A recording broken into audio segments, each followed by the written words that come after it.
Hi everyone, it's Deb here, and it's been a couple weeks since I put my last video in, so I thought I would give everybody an update how things are going and what I'm working on this week.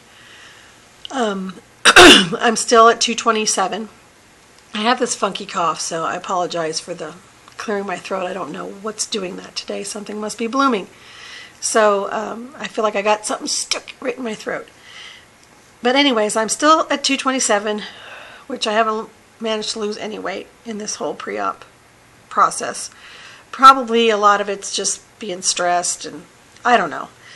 Yeah, I didn't expect to. They didn't expect me to. They didn't require me to or anything like that.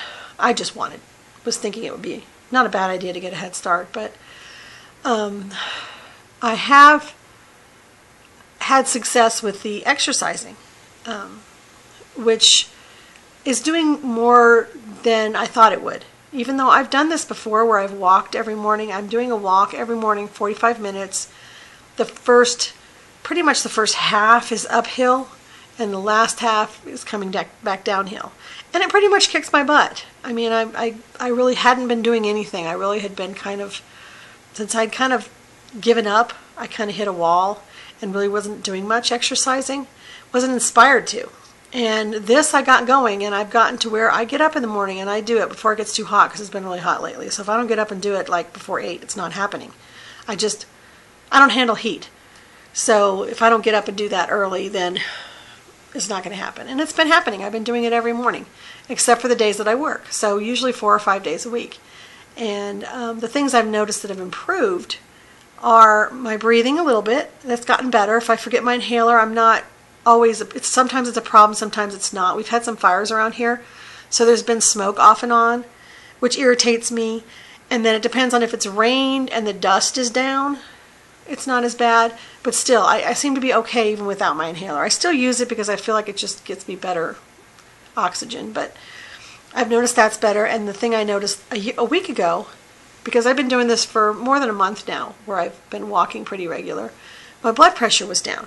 For the first time in a long time, because I've gotten my blood pressure taken any number of times, whether it's by a doctor or going into one of those things in Walmart or whatever, and it's been like between 136 and 142 over like around 180. So it's my top number that keeps going up. Even though they don't worry as much about that, I've been reading about it, and it's not a great sign. You don't want to see that start to go up either, because that means your heart's working harder, and I don't like that.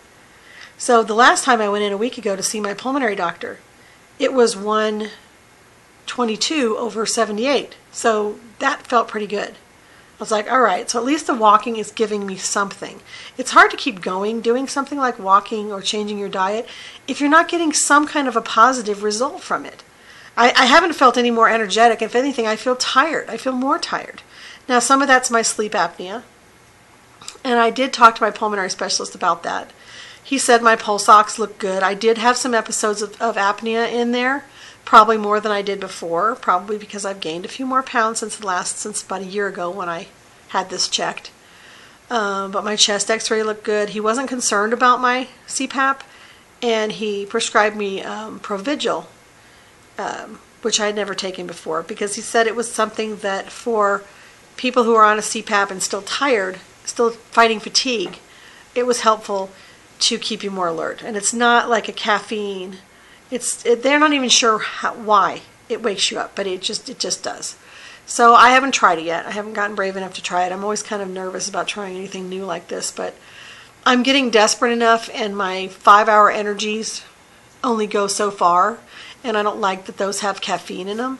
So I just got to find ways to keep my energy up. So fatigue hasn't gotten any better, but at least the blood pressure's gotten better and the breathing's gotten better. And hopefully if I lose some of this weight, I'll sleep better, and then my fatigue will improve, and all of this will go the opposite direction. So the other thing I've been working on this week has just been to line up all of my pieces that my surgeon's office wants before they turn into insurance. They have already told me they have my psych evaluation, they have the nutritionist workup or evaluation.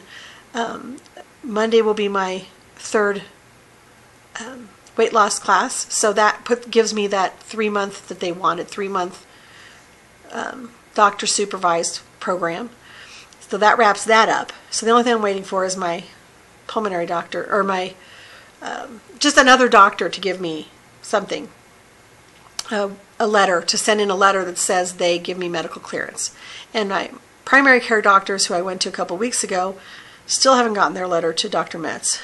And I asked my pulmonary doctor to do the same, if he could write a letter that also states that I am diagnosed with sleep apnea and what my number is, because I have a really bad number. I have like 87 episodes per hour without my CPAP.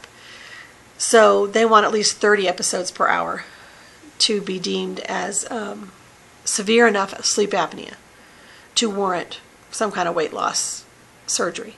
So that's something that I wanted him to put in there, and then to just say he agrees this will help, and that he thinks I'm, according to all the tests he's looked at, I'm healthy enough for this surgery.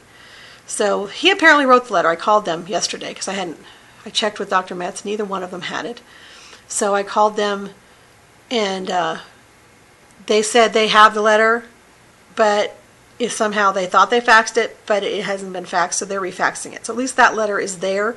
I just need to get it to Dr. Metz. My primary care doctor, on the other hand, they still haven't written the letter. They know it's in the works. They're trying to work on it. I told them I need it by Monday because I really want this stuff to get turned in early next week. And they said they're not sure exactly when, and I told them I would bug them again Monday. So hopefully they get this done by Monday, because I'd like the primary care to be on board with all of this too, at least to send with 2 doctors in. So anyways, that's where I'm at. That's what I've been working at this week. And, again, I stress, if you're trying to get through this, to do the surgery with insurance, stay on your insurance.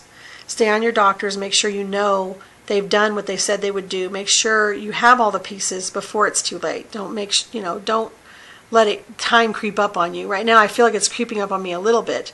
I mean, I have another month before the surgery date that they scheduled, but we still got to get insurance approval. And that takes a week or 2, usually. Usually it's not more than a week, and if we have all the pieces, it'll be faster.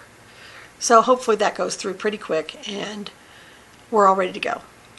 But I just want to give everybody an update, and hopefully everybody out there is doing well. And if anybody has any questions of anything that I'm talking about, or if anybody wants me to talk about anything specific, let me know, and I would be happy to answer questions. Thanks. Bye.